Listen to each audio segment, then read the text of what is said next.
Savez-vous que ce mercredi prochain, 20 mai, c'est la journée mondiale des abeilles ? Proclamée par l'ONU il y a une décennie, elle est célébrée pour sensibiliser à l'importance cruciale de ces pollinisateurs pour les écosystèmes et l'agriculture. À cette occasion, RTI vous propose une série de 2 décryptages sur la protection des abeilles à Taïwan grâce à l'installation de ruches solaires. À Taïwan comme ailleurs, les abeilles sont les victimes silencieuses des pesticides et néonicotinoïdes. Étant donné qu'il n'est pas facile de faire évoluer la législation à ce sujet, l'Association d'agriculture biodynamique et d'anthroposophie du comté de Yunlin s'efforce de promouvoir les ruches solaires pour mettre à la disposition des abeilles des abris adaptés et renforcer leur immunité naturelle. Tout d'abord, penchons-nous sur ce que sont ces ruches solaires, ainsi appelées en français, alors qu'en mandarin, on parle plutôt de nid d'abeilles solaires, taiyangfengwo, ce qui est peut-être plus pertinent puisque l'objectif n'est pas de récolter du miel. En 1950, l'artiste sculpteur et apiculteur allemand Gunther Mannke a conçu un premier prototype de ruche solaire suite à ses observations sur leurs besoins. Cette ruche solaire leur permet de construire leur nid en toute liberté selon leur intuition. Ces ruches sont aussi appelées apicentriques car elles partent des besoins des abeilles et non de l'intérêt des humains. La forme de cette ruche solaire, que vous pouvez voir en photo sur la page internet de cette émission, correspond à la grappe formée naturellement par les abeilles. C'est donc une forme d'œuf et les abeilles entrent par en bas par une fente au-dessus de ce qui ressemble à une sorte de volant de badminton en osier et qui leur sert en quelque sorte de piste d'atterrissage. La ruche solaire est suspendue à un arbre ou à un auvent et elle est composée de 2 demi-sphères superposées. À l'intérieur, il y a 9 porte-rayons en bois en forme d'arc et les abeilles construisent librement leurs rayons de cire sans cadre artificiel.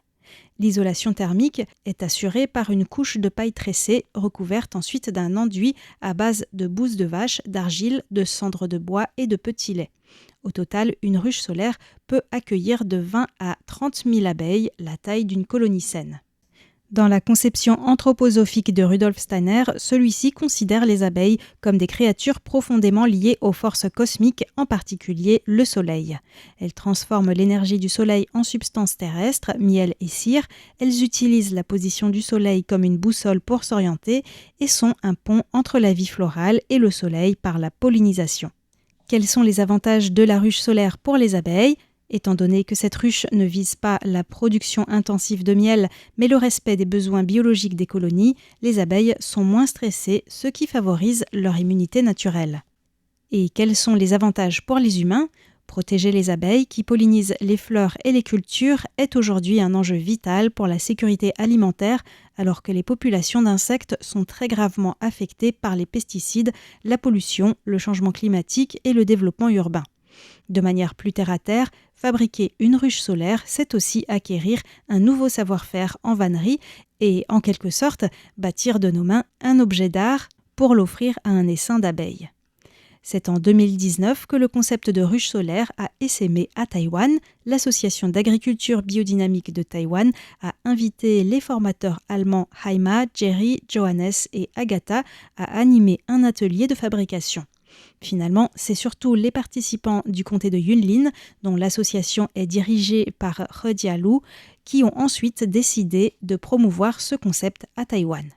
Parmi les personnes les plus motivées, la jeune Xu Zhixuan, qui est aujourd'hui en première année d'université et qui était à l'époque au collège. La première ruche solaire taïwanaise a été fabriquée dans son école Waldorf de Chaozhou. Ce fut l'occasion de sensibiliser les enfants aux liens entre les abeilles, les humains, la nature et la ruche. Xu Zhixuan a décidé d'en faire le sujet de son projet scolaire. Elle a donc fait des recherches approfondies, rédigé un exposé détaillé et même écrit et illustré un album jeunesse. Une fois au lycée, bénéficiant d'un soutien de Yunlin Story House, elle a publié un autre album jeunesse, également illustré elle-même, intitulé « L'abeille qui voulait retrouver son foyer ». L'intérêt de Xu Zhixuan pour les abeilles est parti de l'observation de son environnement.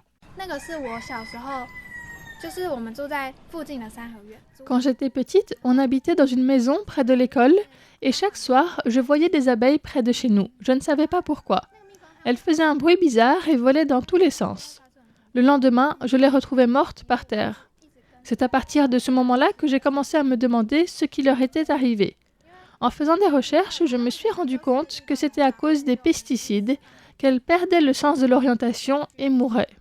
Des chercheurs de l'Université nationale de Taïwan ont publié en 2014 les résultats d'une étude qui montre que les pesticides et néonicotinoïdes altèrent gravement le comportement et la survie des abeilles, contribuant au syndrome d'effondrement des colonies à Taïwan.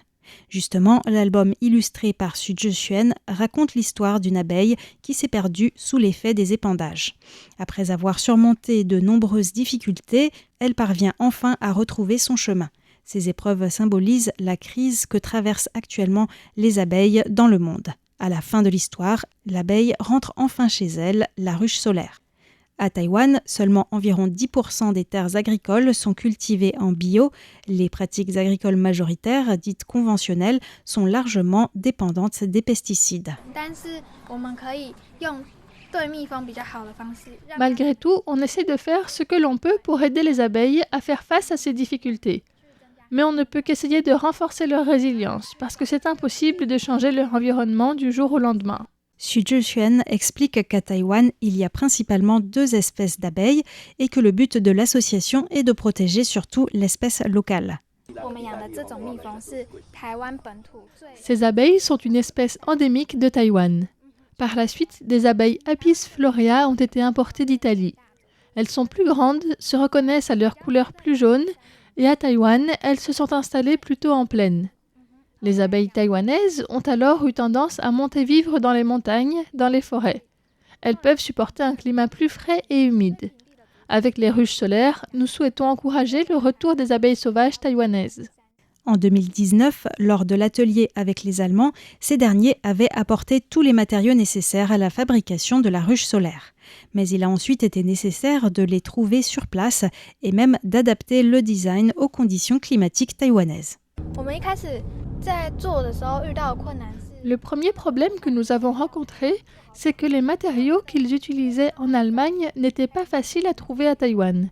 Et la structure en bois à l'intérieur est très particulière.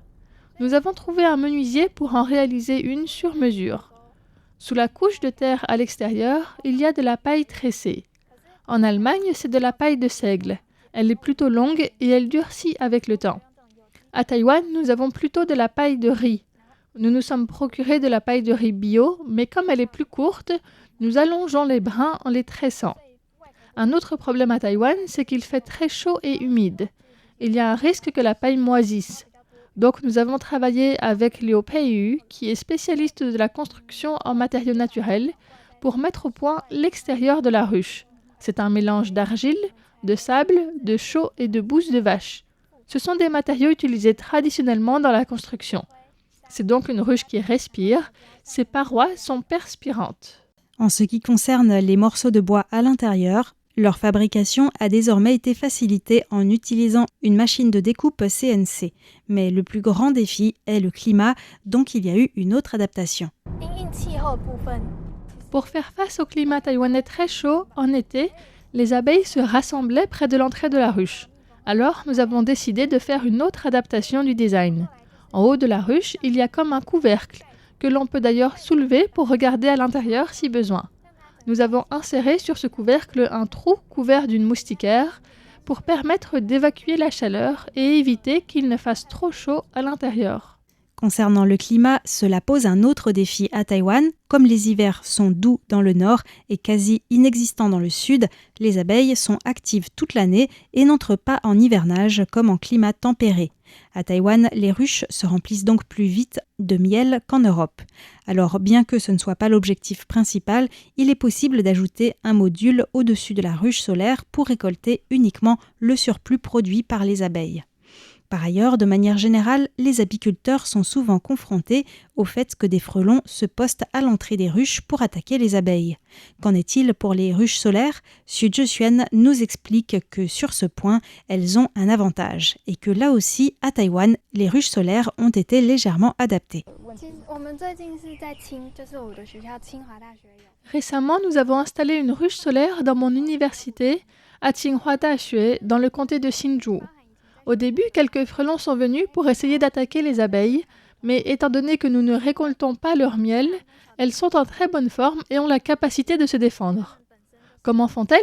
Quand un frelon arrive, les abeilles viennent en grand nombre pour l'entourer et cela l'étouffe car les frelons supportent moins la chaleur que les abeilles. Par ailleurs, l'entrée de la ruche solaire, par le bas, est constituée d'une toute petite fente. Et nous avons encore réduit la taille de la fente pour l'adapter aux abeilles taïwanaises qui sont plus petites que celles qui viennent d'Italie. Les frelons sont trop gros pour entrer. En revanche, dans les ruches classiques, l'entrée est assez grande pour permettre à un frelon d'entrer, et il peut alors s'attaquer très facilement à ses proies. Et elle précise que par la suite, il n'y a plus eu de frelons aux abords de cette ruche solaire dans l'université. Aujourd'hui, il y a déjà plus d'une trentaine de ruches solaires réparties dans les 4 coins de Taïwan, que ce soit dans les écoles, chez les agriculteurs ou encore dans des jardins.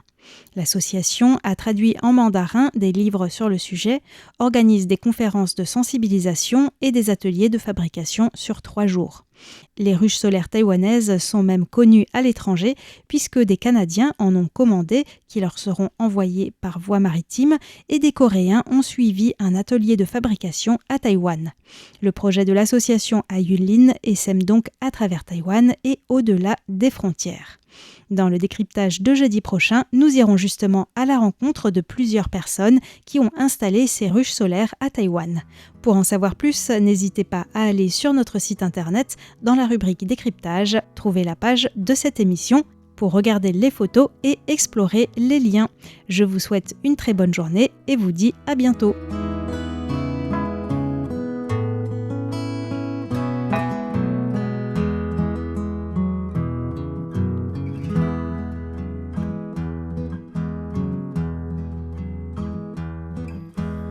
Trung Á buồn thì hồng